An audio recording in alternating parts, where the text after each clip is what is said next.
नमस्कार।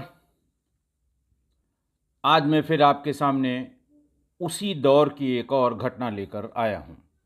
कल मैं किसी कारणवश पारिवारिक कारणों से लखनऊ से बाहर गया था।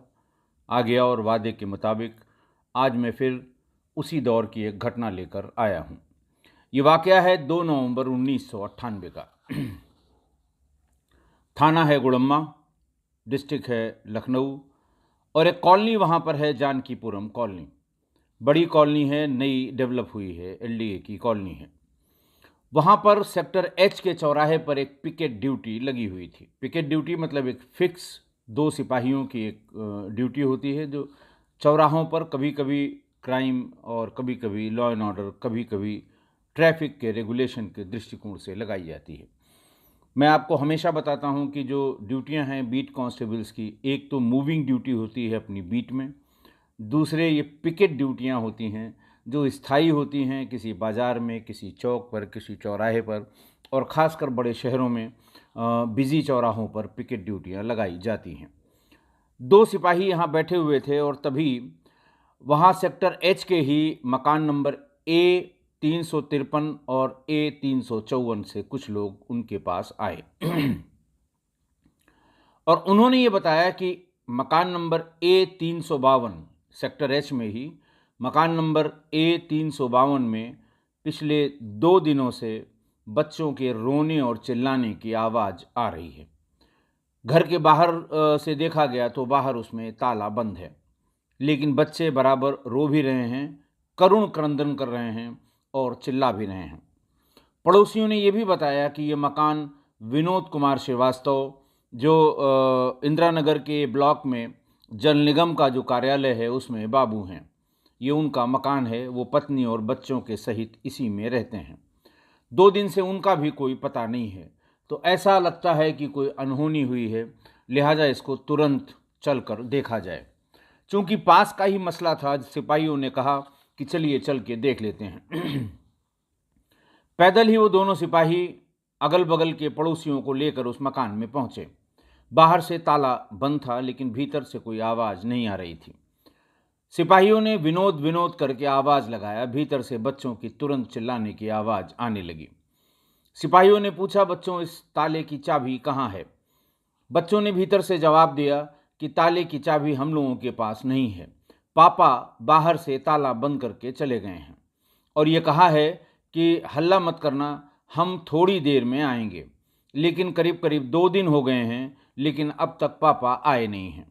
सिपाहियों ने फिर पूछा कि तुम्हारी मम्मी कहाँ हैं? उसने कहा मम्मी भी भीतर हैं, लेकिन मर गई हैं। सिपाहियों को थोड़ा अटपटा सा लगा बच्चों की ये बात। उन्होंने फिर से पूछा, मर गई हैं क्या मतलब, कहाँ पर हैं? बच्चों ने कहा यहीं अपने कमरे में हैं, लेकिन वो मर चुकी हैं।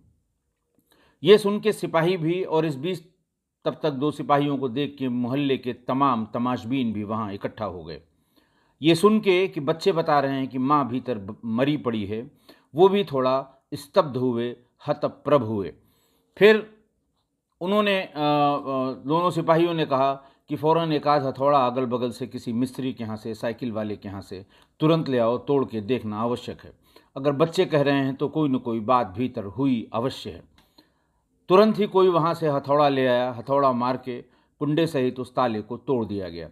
सिपाही भीतर गए, पब्लिक के लोग भी भीतर गए। उनको देखते ही वहाँ 3 छोटे छोटे बच्चे थे, वो लिपट गए, लिपट के बुरी तरह से रोने लगे। सिपाहियों ने पूछा माँ कहाँ है? उन्होंने कमरे की तरफ इशारा किया।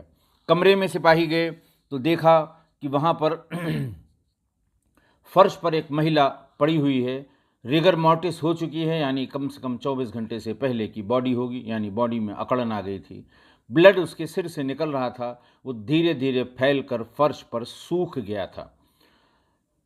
बच्चे वहाँ जो 3 मौजूद थे, उन्होंने अपना नाम बताया। सुधांशु 7 साल का था, कृपांशु करीब 6 साल का, 5 साल का था, और एक बेटी थी क्षमा, जिसकी उम्र लगभग 2 साल 2.5 साल रही होगी। बच्चों ने ये बताया कि मेरी माँ का नाम सीमा है, मेरे पापा ने उसको मार दिया है, और पापा ये कह के चले गए कि मम्मी की तबीयत बहुत ख़राब है, मैं टेम्पो लेकर आऊँगा और इसको अस्पताल ले जाऊँगा। ये भी कहा कि चिल्लाना बिल्कुल मत, मैं सवेरे तक हर हाल में आ जाऊंगा। सुबह जब बच्चों को भूख लगी होगी तो घर में कुछ भी खाना नहीं था।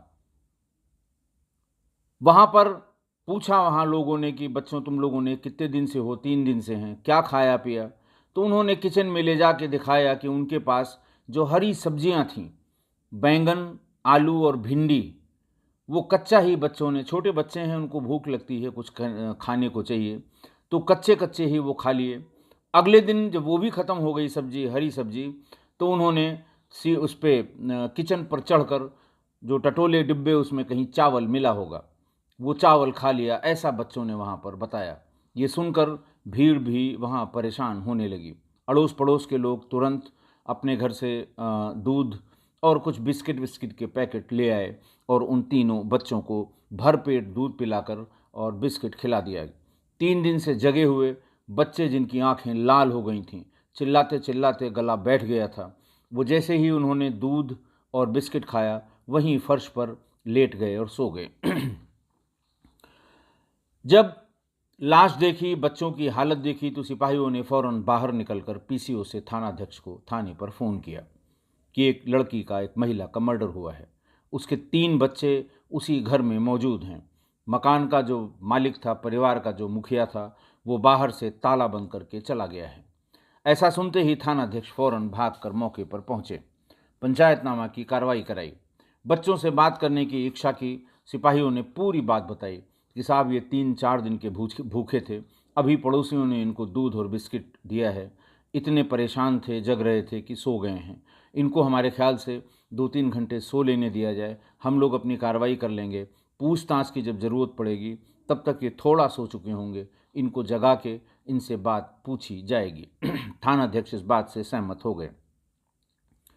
फिर वहाँ आसपास के लोगों से इस आदमी के बारे में, विनोद श्रीवास्तव के बारे में और जानकारी की जाने लगी। इसी बीच जो सब इंस्पेक्टर साथ में आए थे उन्होंने पंचायतनामा की कार्रवाई शुरू कराई। पंचायतनामा करा के बॉडी को सील करा के और उसके बाद फिर किंग जॉर्ज मेडिकल यूनिवर्सिटी के जो पोस्टमार्टम हाउस है उसके लिए भिजवा दिया गया।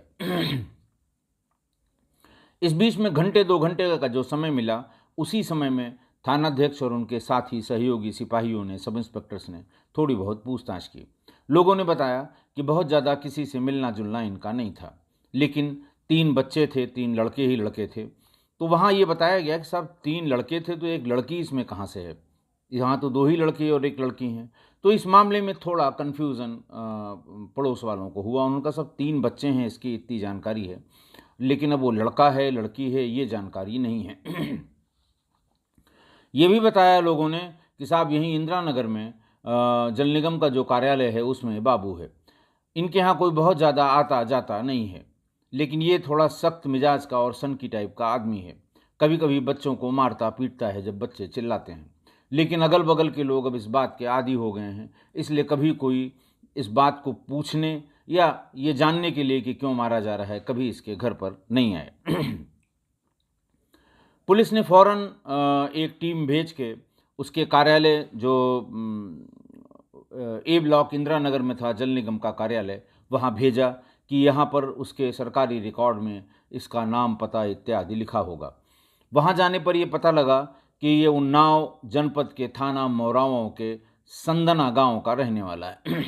वहीं से फ़ौरन एक टीम उन्नाव के लिए रवाना कर दी गई कि हो सकता है ये वहाँ चला गया हो, मिल जाए तो पूरी बात पता लग जाएगी।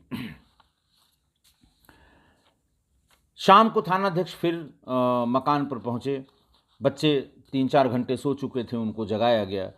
कोशिश ये की जा रही थी कि शायद बच्चों से कोई क्लू मिल पाए, लेकिन बच्चों को जब जगा के पूछने की कोशिश की गई तो बच्चों के मन और मस्तिष्क में विनोद का इतना भय था, इतना डर व्याप्त था कि विनोद का नाम लेते ही बच्चे ज़ोर ज़ोर से रोने लगते थे। काफ़ी कोशिश की गई, उनको फिर से बिस्किट, टॉफ़ी, चॉकलेट ये सब देख के जानने की कोशिश की गई, तो सिर्फ ये पता लग पाया, लोगों से बातचीत, बच्चों से बातचीत, पड़ोसियों से बातचीत, कड़ी से कड़ी जोड़कर ये पता लग पाया कि पत्नी को मारा तो विनोद ने ही है, यानी उसके पति ने ही है। क्यों मारा है, क्या बात है, कब मारा है, ये भी रिगर मोर्टिस से लग रहा था कि कम से कम 24 घंटे या 36 घंटे इसके मरे हुए हो चुका है। उसके बाद बच्चे ये बता रहे हैं परसों गया है, उस बीच में वो क्या करता रहा, लेकिन इन सब किसी बात का जवाब नहीं मिला।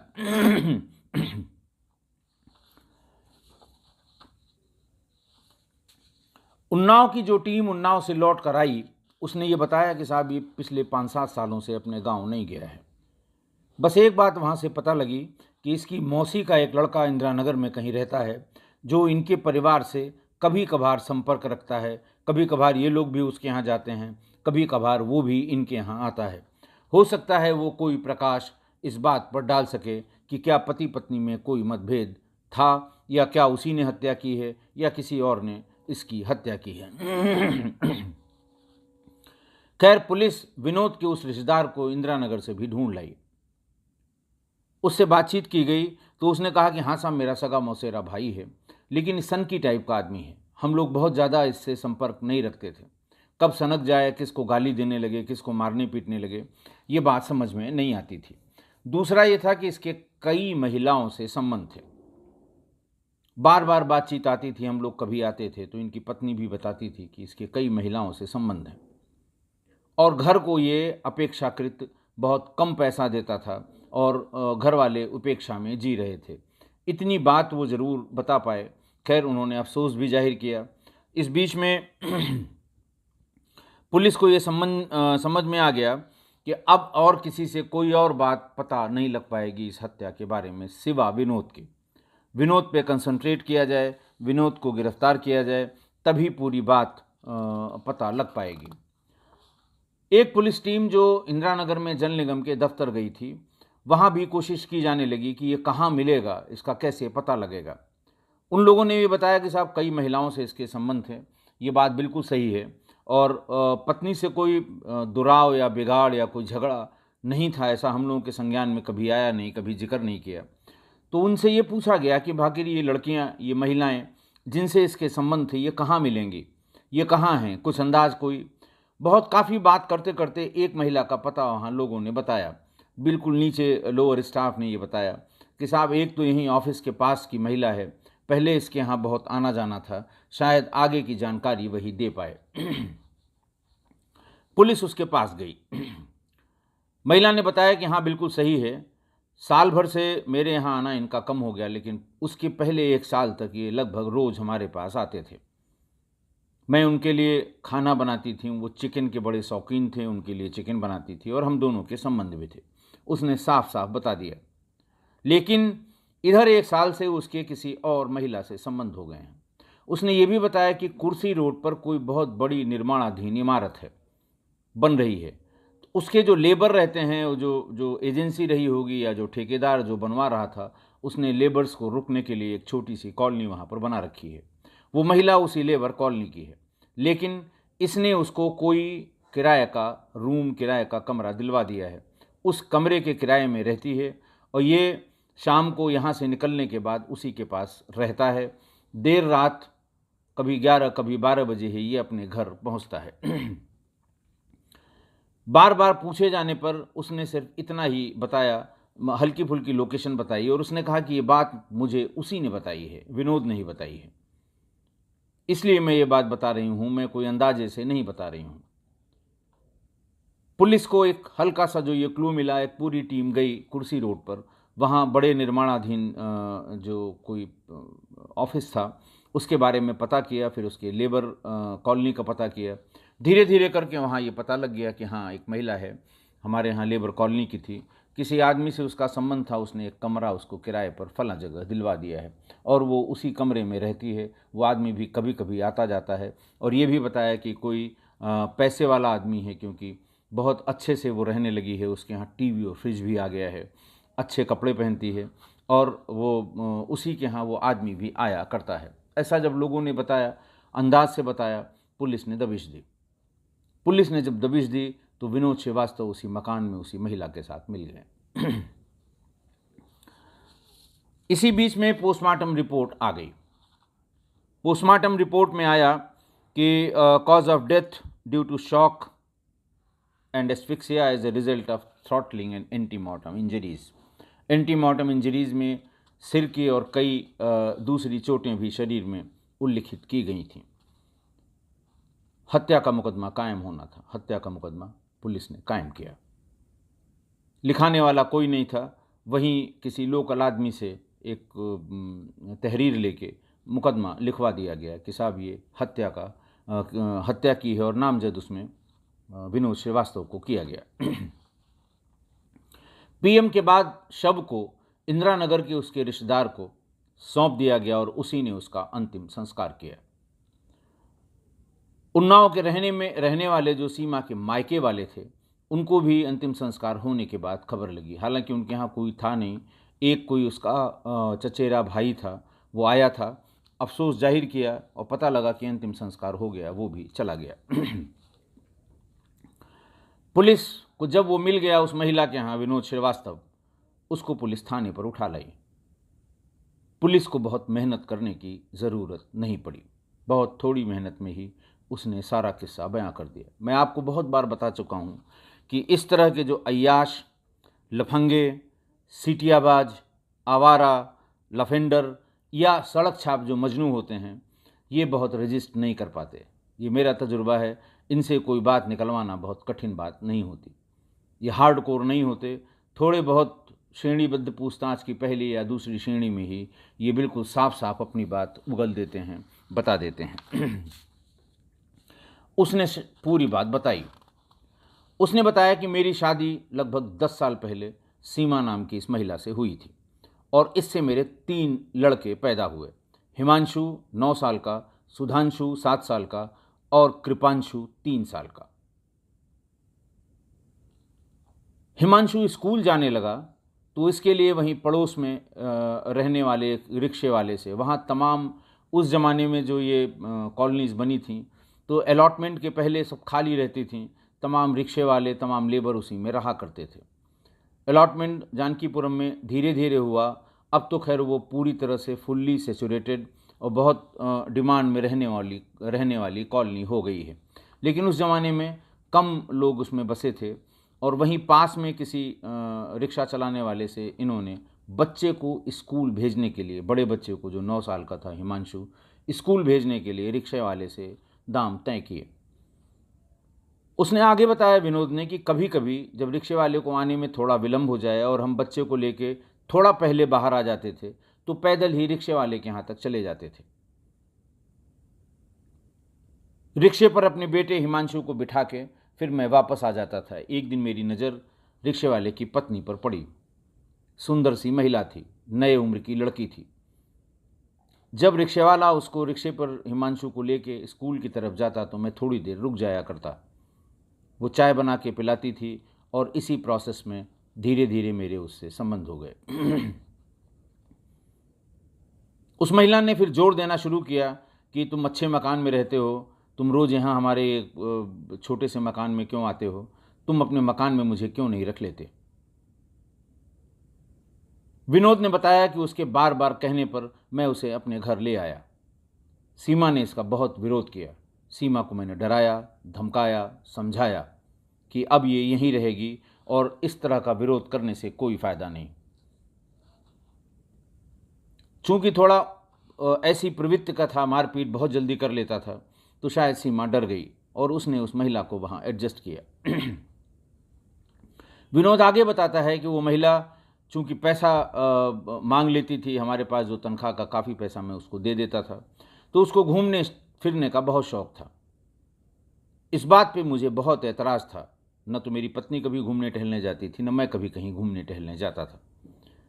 ये अक्सर मेरे निकलने के बाद सीमा बताया करती थी कि फ़लाँ मार्केट में चली गई, ये खरीद के लाई, ढिकाना मार्केट में चली गई, ये खरीद के लाई।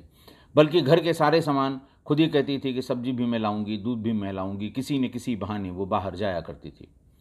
एक दिन मैंने उसे टोक दिया कि मुझे ये बात पसंद नहीं है, तुम्हें जो लाना हो मुझे बताओ, मैं मंगा दूंगा, मैं ले आऊँगा, लेकिन तुम बाहर नहीं टहलोगे, तुम बाहर घूमने नहीं जाओगे। इसी बात पर बहुत झिकझिक हुई, काफ़ी लड़ाई झगड़ा हो गया और मैंने फिर उसको काफ़ी मारा पीटा कि मेरे घर में रहना है तो जैसा मैं कहूँगा वैसा करना पड़ेगा, यहाँ पर मनमानी नहीं चलेगी। रात में मारपीट के बाद सुबह जब मैं ऑफिस चला गया तो वो अपना सारा कपड़ा, इस बीच में जब वो साल भर मेरे पास रही तो उसे एक बेटी पैदा हुई जिसका नाम क्षमा था। जो आज की तारीख में 2 साल की है। यानी जब वो पकड़ा गया उसने बताया कि आज की तारीख में वो 2 साल की है।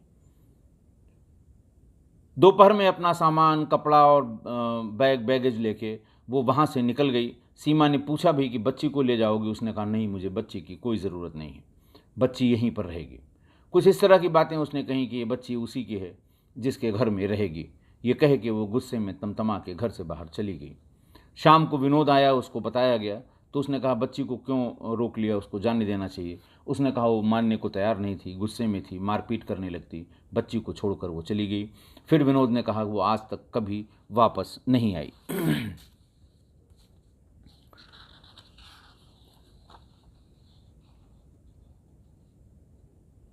इसी बीच उसके भागने के बाद मेरे एक और महिला से संबंध हो गए, जिसके यहाँ से पुलिस मुझे पकड़ कर ले आई है। उसको मैंने एक वहीं पर कमरा किराए पर दिलवा दिया। उसके ज़रूरत की सारे सामान, सारी चीज़ें खरीद दी। उसकी डिमांड बढ़ती जा रही थी और धीरे धीरे ये स्थिति आ गई थी कि मैं तनख्वाह का लगभग सारा पैसा उस पर खर्च करने लगा। और इसीलिए सीमा को भी इसकी भनक लग गई, क्योंकि कभी कभी उसको सब्जी के लिए और दूध के लिए भी पैसा देना मेरे लिए मुश्किल होने लगा था।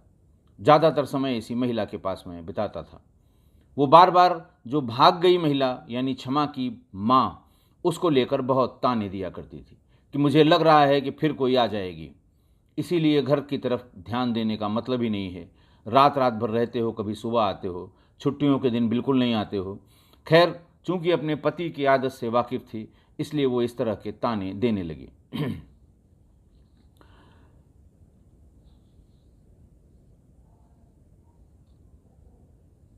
फिर जब वो बहुत ताने देने लगी तो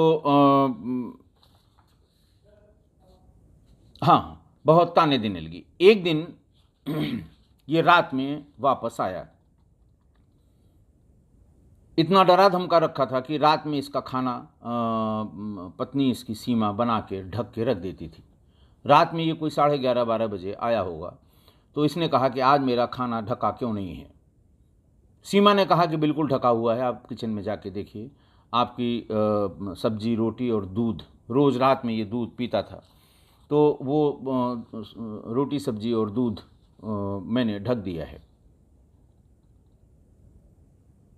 उसने देखा वहाँ ढका हुआ नहीं था। बच्चों को जगाया तो ये पता लगा कि बड़े बेटे हिमांशु ने सुबह स्कूल से आने के बाद खाना नहीं खाया था, उसे भूख लगी थी। उसने ढका हुआ खाना देखा, सब्जी, रोटी और दूध सब खा गया।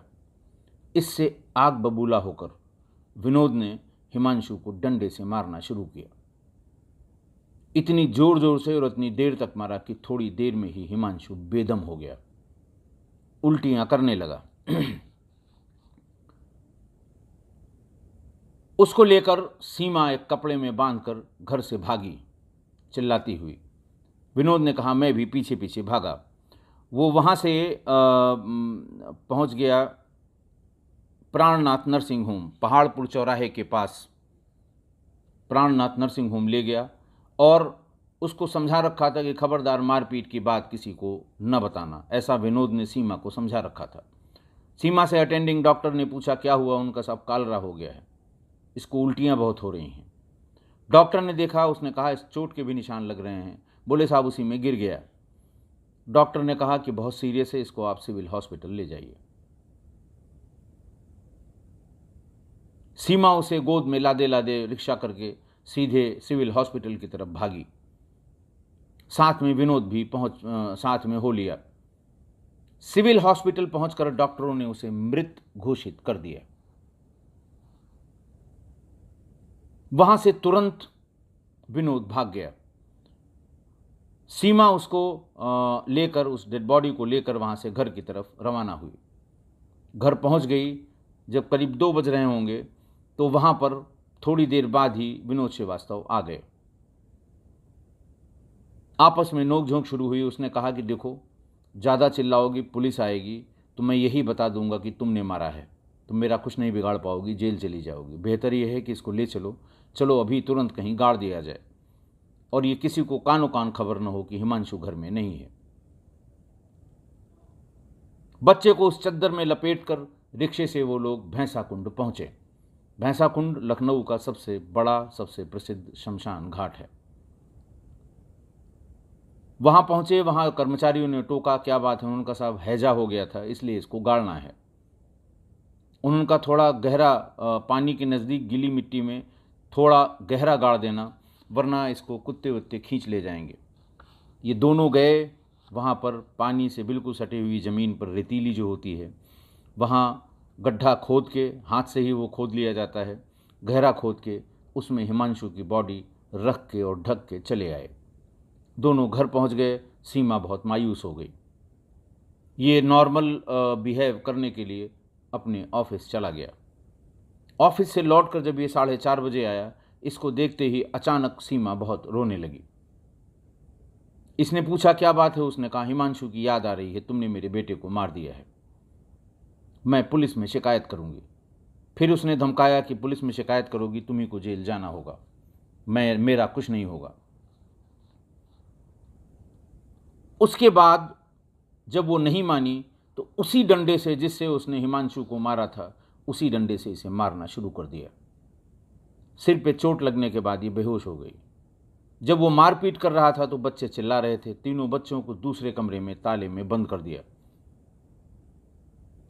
और वापस आकर सीने पर सवार होकर गर्दन दबाकर उसकी हत्या कर दी कि अगर ये जिंदा बच गई, इसका इलाज हो गया, तो ये ज़रूर बता देगी कि मैंने अपने बेटे को मारा है और फिर बात सब खुल जाएगी। मारने के बाद विनोद ने कहा मैं वहीं बैठा रहा।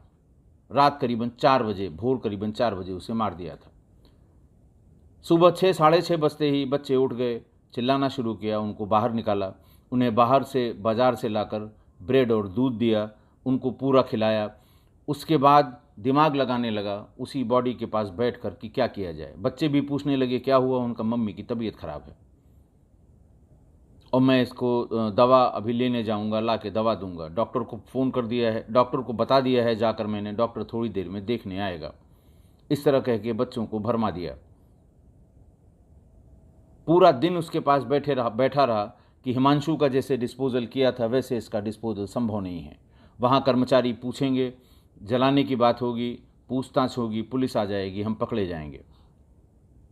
कोई रास्ता समझ में नहीं आ रहा था। कॉलोनी से लेके निकलूँगा, इतनी बड़ी लाश है, लोग पूछ जरूर लेंगे अगल बगल वाले, या देख लेंगे या कोई पुलिस को इत्तला कर देगा। ये बात सोचते सोचते रात के 11 बज गए, लेकिन कोई दिमाग में हल नहीं आया। मैंने बच्चों को शाम को बाहर से खाना मंगा कर खिला दिया और ये कहा कि तुम लोग सो, मैं टेम्पो लेने जा रहा हूँ, टेम्पो से मम्मी को हॉस्पिटल ले जाऊँगा, इनकी तबीयत ठीक नहीं हो रही है, इनके पास मत जाना और चिल्लाना तो बिल्कुल नहीं। मैं हर हाल में इनको अभी टेम्पो लेके आता हूँ, हो सकता है देर लग जाए, सवेरे टेम्पो मिले, लेकिन टेम्पो लेके आऊँगा, तब तक तुम लोग शांत रहना। ऐसा कह के वो बाहर निकला और उसने बाहर से ताला बंद कर दिया। सीधे वो उसी महिला के पास पहुंचा जहां से गिरफ्तार हुआ था।